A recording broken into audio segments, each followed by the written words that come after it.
Hello दोस्तों, स्वागत है आपका तैयारी कर लो चैनल पे। मैं याया नवाब, आप तो मुझे जानते होंगे, अब तो पहचान गए होंगे। तो दोस्तों, आज की वीडियो का चार मतलब है, एक मतलब नहीं, चार मतलब है। चार चीज़ें मैं आज की वीडियो में लेकर आया हूँ आप लोगों के लिए। उम्मीद करता हूँ आपको पसंद आएगी। तो पहला है गोल, हम अपना गोल कैसे बनाएं। दूसरा है अपना टाइम टेबल कैसे बनाएं। तीसरा है अपनी स्ट्रेटजी कैसे बनाएं, कैसे पढ़ाई करें। और चौथा है पॉजिटिव कैसे रहें। तो पहला पॉइंट लेकर चलते हैं कि गोल। तो एक संदीप महेश्वरी करके हैं, तो वो कहते हैं कि जिंदगी का एक मकसद होना चाहिए। मैं भी इस बात से एग्री करता हूं कि जिंदगी का एक गोल होना चाहिए। सपोज आप लोग स्टूडेंट हैं तो आपका एक गोल होना चाहिए, और परीक्षा की तैयारी करते हैं तो आपका ये गोल होना चाहिए कि मुझे जेआरएफ करना है। आपका ये गोल होना चाहिए कि मुझे सीटीईटी करना है। आपका ये गोल होना चाहिए कि मैं केवीएस करूंगा। आपका ये गोल होना चाहिए कि मैं रेट के लिए बनाऊं। आपका ये गोल होना चाहिए कि मैं यूपीएससी करना चाहता हूं। आपका ये गोल होना चाहिए कि मुझे जेएनयू में एडमिशन लेना ही लेना है। आपका ये गोल होना चाहिए कि मुझे बीएचयू में एडमिशन लेना ही लेना है।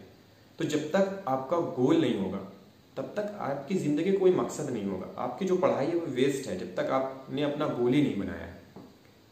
तो सबसे पहले हमें अपना एक गोल बनाना है। तो उस गोल को बनाएं, उस गोल को कैसा पूरा करना है, कैसे स्ट्रेटजी बनानी है, कैसे टाइम टेबल बनाना है, ये मैं आगे शेयर करूंगा। तो सबसे पहले आप गोल बनाएं। जैसा कि अभी जेआरएफ की लास्ट डेट 16 मई है, तो अगर आपने फॉर्म नहीं भरा है तो भैया सबसे पहले फॉर्म भर लें। क्योंकि आपके गोल का सबसे पहली सीढ़ी तो वही है ना कि आप फॉर्म भरेंगे तब तैयारी करेंगे, फॉर्म भरेंगे, अगर फॉर्म भरेंगे तो एग्ज़ाम देंगे। तो सबसे पहले फॉर्म भर लें, गोल बना लें। और दूसरी चीज़ की बात करते हैं टाइम टेबल। मैंने आपसे रिव्यू मांगा था कि मुझे टाइम टेबल के बारे में बताएं, आप किस तरह से पढ़ाई करते हैं। तो बहुत कम लोगों ने इस पर इंटरेस्ट लिया था, और जो भी मेरे पास कमेंट आए थे उसमें से मुझे 2 कमेंट बहुत ही पसंद आए, जिनको मैं आज शेयर करूँगा। पहला है यशवंत कुमार सक्सेना और दूसरी है नव्या द्विवेदी। तो इन्होंने कमेंट किया था अपना जो शेड्यूल है, टाइम टेबल, बहुत ही अच्छा टाइम टेबल इन्होंने शेयर किया था, मुझे पसंद आया। तो यशवंत कुमार सक्सेना और नव्या द्विवेदी, आपका बहुत बहुत शुक्रिया, आपने इंटेंशन दिया मेरे पोस्ट पे। तो आज हम शेयर करते हैं time table, best time table in the world नहीं, मेरे हिसाब से, आपके हिसाब से भी शायद बेस्ट होगा, आप सुन लें। जो पढ़ाई का सबसे अच्छा जो समय होता है वह सभी लोग कहते हैं कि मॉर्निंग का समय होता है। मॉर्निंग का समय लगभग 4 बजे से लेकर के 8 बजे या 7 बजे तक जो पढ़ाई होती है वो ऐसी होती है कि सपोज हम सुबह उठते हैं, हमारे दिमाग में कुछ नहीं रहता है, एकदम खाली दिमाग होता है, और जो हमारा एनवायरनमेंट होता है वो एकदम शांत होता है और बहुत ही प्यारी हवा चलती रहती है। तो आप अगर उस टाइम कुछ चीज़ पढ़ते हैं, कुछ चीज़ याद करते हैं, तो वो आपके मन में लंबे समय तक बने रहने के उसके चांसेस जो हैं वो बहुत ही ज़्यादा होते हैं। तो आप अगर अभी नहीं उठते हैं तो मेरा कहना मानिए, प्लीज़ आप 4 बजे उठने की आदत डालें, और उस टाइम उठते ही फ्रेश होके जो भी आप लेटरिन बाथरूम या जो भी करते हैं वो करने के बाद आप कम से कम 2 घंटे स्टडी करें। जो भी करेंगे आप उसको 1 हफ्ते बाद अपने दोस्तों से डिस्कस करें, तो आपको 4 बजे वाला ज्यादा याद रहेगा बतौर शाम को 4 बजे जो आप पढ़ते हैं उससे ज्यादा। तो ट्राई करें, इंप्रूवमेंट लाएं। और फिर आपने 4 से 8 बजे तक पढ़ा, ये हो गए 4 घंटे। फिर आप फ्रेश हो, नाश्ता वगैरह ये करें, स्कूल जाते हैं तो स्कूल जाएं, या कोचिंग जाते हैं तो कोचिंग जाएं। उसके बाद 12 से 4 बजे तक पढ़ें। अगर आप बीच में थोड़ा सा टाइम लेना चाहते हैं तो 2 बजे के बाद थोड़ा सा टाइम ले सकते हैं फ्रेश या थोड़ा सा नींद या झपकी मारने के लिए। तो सपोज आप 12 से 2 और फिर 2:30 से 4, तो ये हमारे हो गए 3.5 घंटे। 7.5 घंटे आपने अभी पढ़े।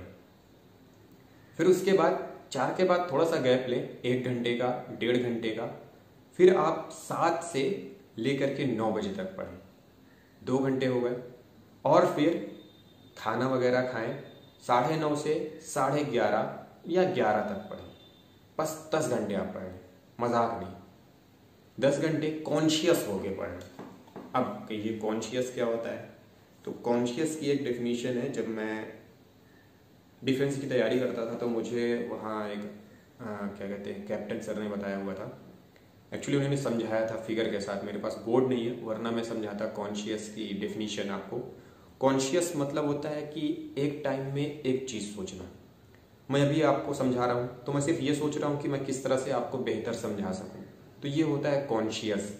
लेकिन अब मैं आपको समझा रहा हूँ लेकिन मेरा ध्यान पड़ोस वाले घर में है, तो ये अनकॉन्शियस माइंड होता है।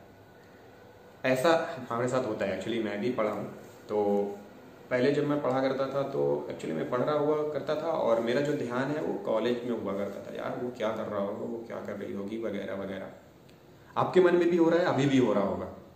अभी जो मैंने बोला ना, इस पॉइंट पे भी आपका माइंड वहीं गया होगा। तो सबसे पहले दोस्तों कम पढ़ें, लेकिन अपने माइंड को कॉन्शियस रख के पढ़ें और एक टाइम में एक ही काम करें। फिर से बोल रहा हूं, कॉन्शियस होके पढ़ें और एक टाइम में एक ही काम करें। एक ही काम से मतलब है कि अगर आप स्टडी कर रहे हैं तो सिर्फ और सिर्फ स्टडी करें, खेल रहे हैं तो सिर्फ और सिर्फ खेलें, दोस्त से बात कर रहे हैं, चैट कर रहे हैं तो सिर्फ और सिर्फ दोस्त से चैट करें। अगर आप ये चीजें करते हैं तो आप जो पढ़ाई कर रहे हैं या जो भी काम कर रहे हैं उस पर आप अपना 100% दे पाएंगे। और अगर आप किसी भी चीज में अपना 100% देते हैं तो वो चीज आपके मन में, या वो चीज जो भी आप काम कर रहे हैं वो सक्सेस होने के चांसेस उसके 100% होते हैं। जैसा कि यूजीसी नेट की बात करें तो मैं, या किसी भी एग्जाम की बात कर लेते हैं। सपोज किसी भी एग्जाम में 5 लाख लोग बैठते हैं, उसमें से जो सीटें हैं वो 5000 सीटें हैं। तो अब 5 लाख लोगों में से 5000 लोग ही सिलेक्ट होंगे, तो आपको उसमें उन 5000 लोगों में आपको होना है। कैसे?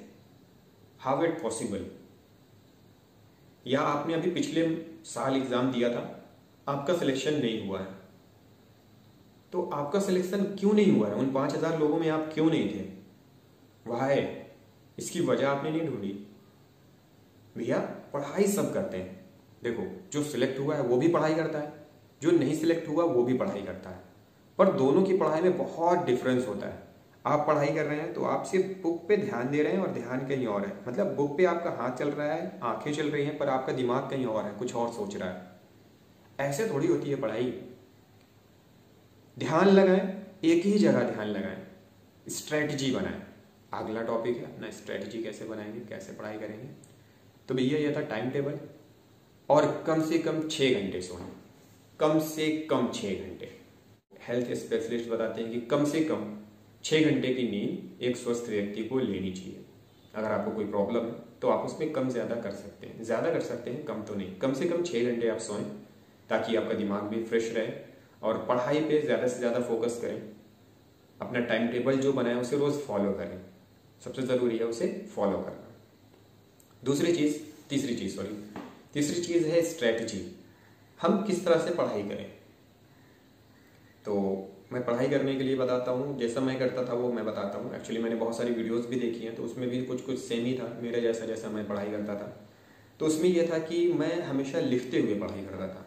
एक्चुअली जब मैं मास्टर ग्रेजुएशन कर रहा था तो मैंने 5 यूनिट थी, मैंने 5 यूनिट लिखते हुए की, याद की। मतलब मैं कुछ पढ़ता था, एक्चुअली जो टीचर लोग लिखाते थे उससे भी पढ़ता था, और जो एक बुक आती थी परीक्षा के लिए स्पेशल हुआ करती थी, सारे 5 यूनिट की, वो मैं बुक ले लेता था और उस बुक से मैं शॉर्ट नोट बनाता था। पहले मतलब जैसे अभी 2 महीने बचे हैं एग्जाम के, डेट आ गई है, डेट आने से हम लोग वो बुक खरीदते थे और पहले लॉन्ग नोट बनाते थे, मतलब पूरा पूरा जो इंपॉर्टेंट होता था, और उसके लगभग एग्जाम के 1 वीक पहले हम उसके शॉर्ट नोट बनाया करते थे। तो एग्जाम के 1-2 दिन पहले हम सिर्फ वो शॉर्ट नोट ही पढ़ के जाया करते थे। तो आपके पास बुक है, नोट्स है, या फिर आप यूट्यूब वीडियो देख रहे हैं तो आपको कोचिंग से नोट्स मिला है, पीडीएफ वगैरह जो भी है, तो आप उस नोट्स को पढ़ रहे हैं तो उस नोट्स पर ही डिपेंड ना रहें, बल्कि उस नोट्स से अपने नोट्स बनाएं, खुद के नोट्स बनाएं, खुद के हाथों से बनाएं। कहते हैं कि पढ़ते हुए अगर कोई चीज, लिखते हुए कोई चीज अगर याद की जाए तो वो लंबे समय तक दिमाग में बसी रहती है, और लिखने से एक फायदा ये होगा कि आपके सेल्फ नोट बन जाएंगे। उस नोट्स से आप शॉर्ट नोट बना के परीक्षा के पहले याद कर सकते हैं। तो ये फायदा हुआ, एक फायदा कि आपके खुद के नोट्स बन जाएंगे, दूसरा फायदा कि आप उससे शॉर्ट नोट बना पाएंगे, और तीसरा कि वो लंबे समय तक याद रहेगा। और कभी भी एक चीज, कभी भी स्टडी करते टाइम म्यूजिक ना यूज करें। जैसा कि हम कभी कभी होता है कि बैकग्राउंड म्यूजिक का यूज करते हैं, बैकग्राउंड म्यूजिक लगा के हम मैथ सॉल्व करते रहते हैं, कुछ चीज याद करते रहते हैं। तो दोस्तों ये बहुत ही गलत चीज होती है। कभी भी आप ऐसा ना करें, म्यूजिक लगाकर स्टडी ना करें। या फिर पलंग में होता है, बेड पे, हम हमेशा ज्यादातर बेड पे पढ़ते हैं। तो बेड पे पढ़ने से ये होता है कि हम पढ़ रहे होते हैं और पढ़ते पढ़ते पढ़ते पढ़ते धीरे धीरे धीरे धीरे आप लेट जाते हैं। तो बेड पे ना पढ़ें, आप एक टेबल लें। टेबल नहीं है तो जमीन में दीवार से टिक के पढ़ें। दीवार से टिक के नहीं पढ़ना है तो बालकनी में जाके पढ़ें। सुबह सुबह की हवा लें। और दिन में जैसे शोरगुल होता है तो आप घर के अंदर कहीं भी पढ़ सकते हैं। तो बेड अवॉइड करें और टेबल का यूज करें, लिख कर पढ़ें, खुद के नोट्स बनाएं और अपना जो टाइम टेबल है उसे फॉलो करते रहें। हाँ, और एक चीज़ आप हमेशा पूछते हैं कि आप कौन सी बुक से पढ़ाते हैं। तो मैं जो बुक से पढ़ाता हूँ वो ये है, अरिहंत पब्लिकेशन की है, यूजीसी नेट JRF। तो मैं इससे पढ़ाता हूँ। ये एक्चुअली मैंने जितनी भी बुक सर्च की है या जितनी भी खरीदी है या देखी है या पढ़ी है तो उसमें से ये मुझे बेस्ट लगी है। ये डिटेल में इसमें काफ़ी अच्छा दिया हुआ है और बहुत सही दिया हुआ है। एक्चुअली हिंदी साहित्य से अगर बात करें तो मार्केट में अभी कंप्लीट हिंदी साहित्य की कोई बुक नहीं है। तो मुझे ये सबसे बेस्ट लगी है, इसलिए मैंने इसे लिया हुआ है। इसमें भी प्रश्नोत्तरियाँ गलत हैं, बहुत सारे प्रश्न गलत हैं इसमें, पर डिटेल में ये बेस्ट है। ऐसा नहीं है कि मुझे इसमें से कमीशन मिल रहा है, मैं आपका इसका प्रचार कर रहा हूँ आपके सामने, ऐसा नहीं है। आप पढ़ेंगे तो आपको खुद पता चल रहा है। एक्चुअली मैंने जो वीडियो चला रखी है उस पर यूजीसी नेट की कंप्लीट क्लासेस, तो उसमें भी आप देख रहे होंगे त्रुटियाँ, डिटेल में त्रुटियाँ कम है पर प्रश्नोत्तरी में थोड़ी सी त्रुटियाँ हैं। बात करते हैं माइंड फ्रेश करने की।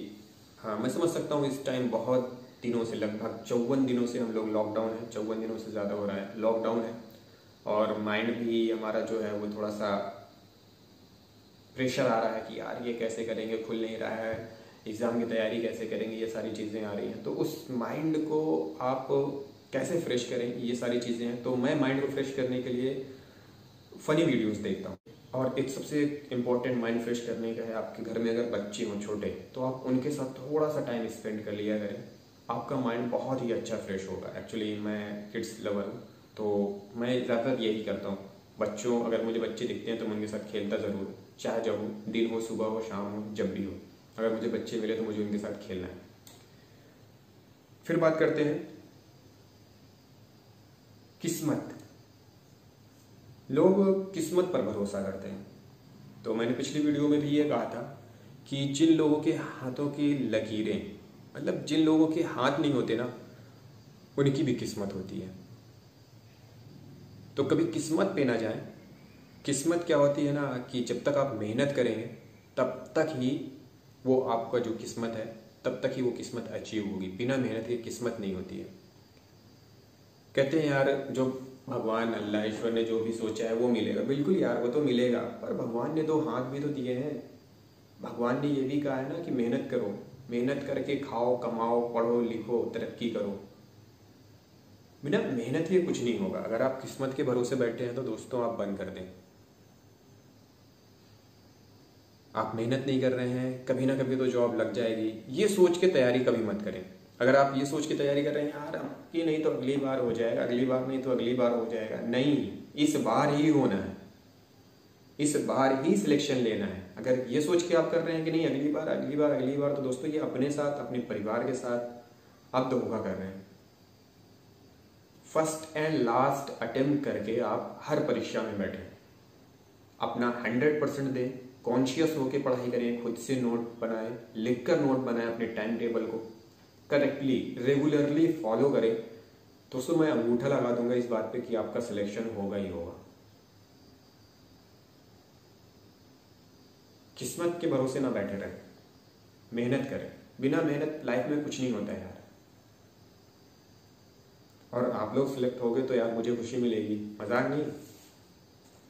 मैं जब से वीडियो बना रहा हूँ तो 1-2 लोगों ने मुझे कमेंट किया कि सर मेरा इसमें सिलेक्शन हो गया, मेरा उसमें सिलेक्शन हो गया, तो मुझे बहुत खुशी मिलती है। यकीन मानो आपको जितनी खुशी मिलेगी ना सिलेक्ट होने पे, उतनी खुशी मुझे मिलेगी। आप मेरी फैमिली हो तो प्लीज़ सीरियस हो जाओ, पढ़ाई करो, मेहनत करो, अपने घर वालों का और अपना नाम रोशन करो। चलिए वीडियो बंद करते हैं। उम्मीद करता हूँ कुछ समझ में आया होगा।